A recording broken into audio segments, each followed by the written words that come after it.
think I found one of those what's over there moments. An absolutely beautiful spot here. Got to come up with some other superlatives, haven't I? Is that the right word? Beautiful, gorgeous, sumptuous, delicious. Need some more. Outstanding. Oh, this is outstanding though, isn't it? Look at this. Ah.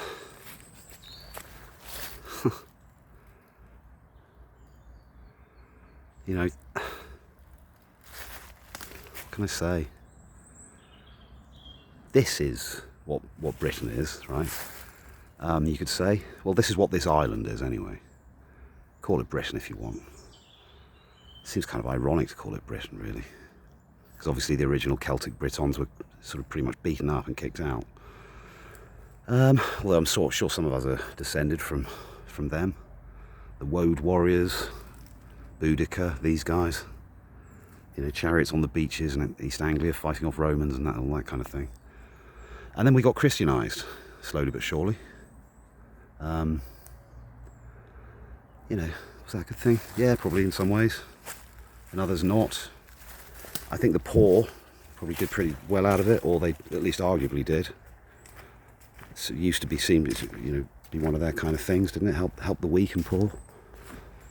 These days they're all just signed up to the capitalist program though, so they're kind of just implicitly really in denial of their own teachings. You know, Jesus whipping the money lenders in the temple, you know. And I don't think that was just a case of him saying you can't do it in the temple. It was just a case of him saying, don't do this. Usury is bad. It gets people into debt. It means they end up inured, enslaved, right? And look what we got today.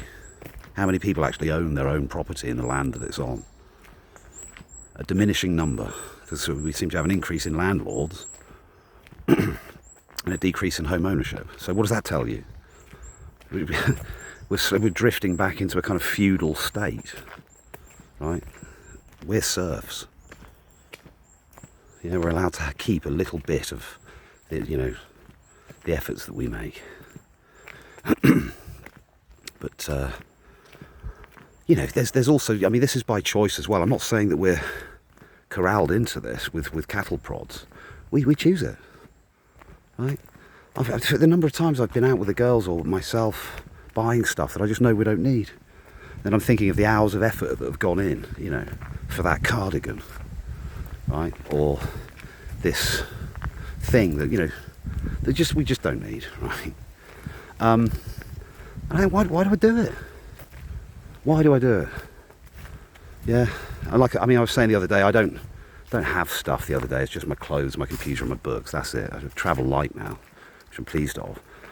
And I've always spent most of my money on consumables anyway, so that's sort of eating out, takeaways, and booze. I'm now looking at that thinking, why do that?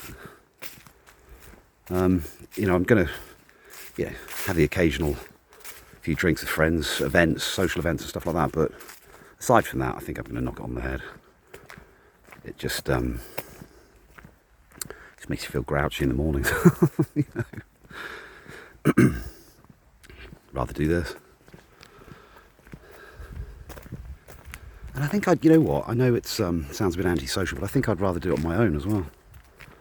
Because you're automatically, the moment you enter a situation with someone else, you're automatically kind of held prisoner by a bunch of expectations, the history, your responsibilities towards that person or friends of that person.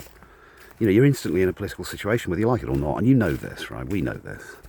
I mean, sure, there are people who you can just totally be yourself with and let go and all this kind of stuff. But even they have, you know, you might then say, well, that's what we do with them. And you build up a history of expectations. And that can go wrong, you know. So being on your own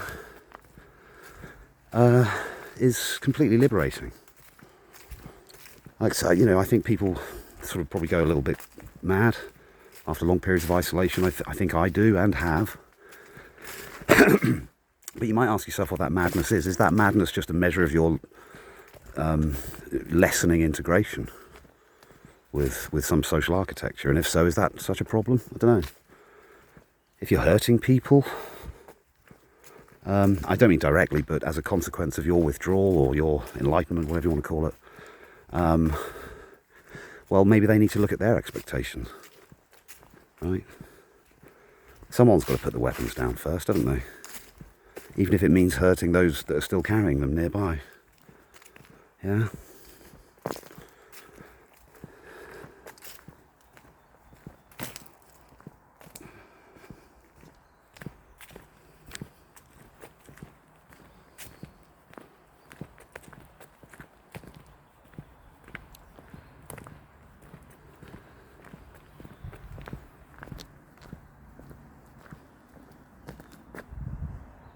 From whence they came.